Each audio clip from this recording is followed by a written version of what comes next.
நீங்க free learners அப்படின்னு பேரை கேள்விப்பட்டிருந்தா அதுக்கு 2 விதமான அர்த்தங்கள் இருக்குன்னு கவனிச்சிருப்பீங்க.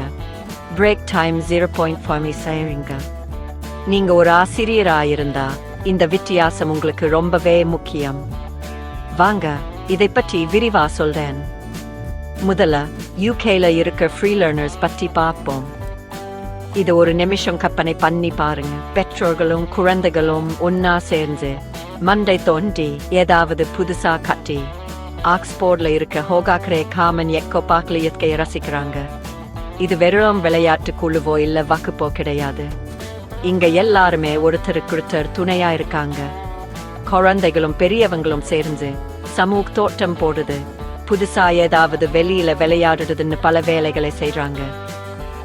இதோட நோக்கம் என்னன்னா, இயற்கையா உண்மையான அனுபவங்கள் மூலமா எல்லாரும் ஒன்னா கத்துக்குதான். அடுத்ததா ஆன்லைன்ல இருக்கிற ஃப்ரீ லேர்னர்ஸ் பத்தி பார்ப்போம். இது முழுக்க சுயமா கத்துக்கிறத பத்தி தான்.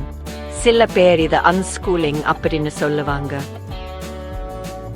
இது எங்க கத்துக்கிறோங்கிறதவே எப்படி கத்துக்கிறோங்கிறதா முக்கியம். இங்க எந்த ஒரு குறிப்பிட்ட பாடத்திட்டமோ எல்லாருக்கும் ஒரே மாதிரியான பாடங்களோ கிடையாது.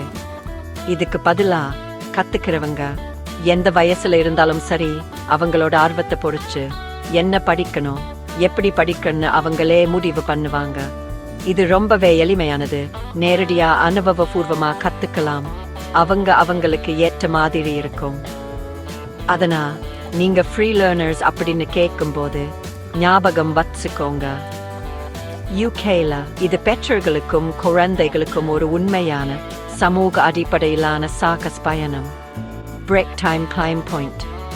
ஆன்லைன்ல இது கத்துக்குது சுந்தரமாயிருக்கணும், ஆர்வத்தை போத்து இருக்கணும், நம்புற யாருக்காருக்கான உலகளாவிய தத்துவம். பிரேடில உங்களுக்கு எதுல ஆர்வம் அதிகம்? ஆக்ஸப்போல குடும்பத்தோடு சேர்ந்து திட்டங்களிலா இல்ல ஆன்லைன்ல சுயமா கத்துக்கிறவங்க உலகத்திலா எனக்கு தெரியப்படுத்துங்க. நீங்க இன்னும் ஆழமா தெரிஞ்சுக்க நான் உங்களுக்கு உதவுறேன்.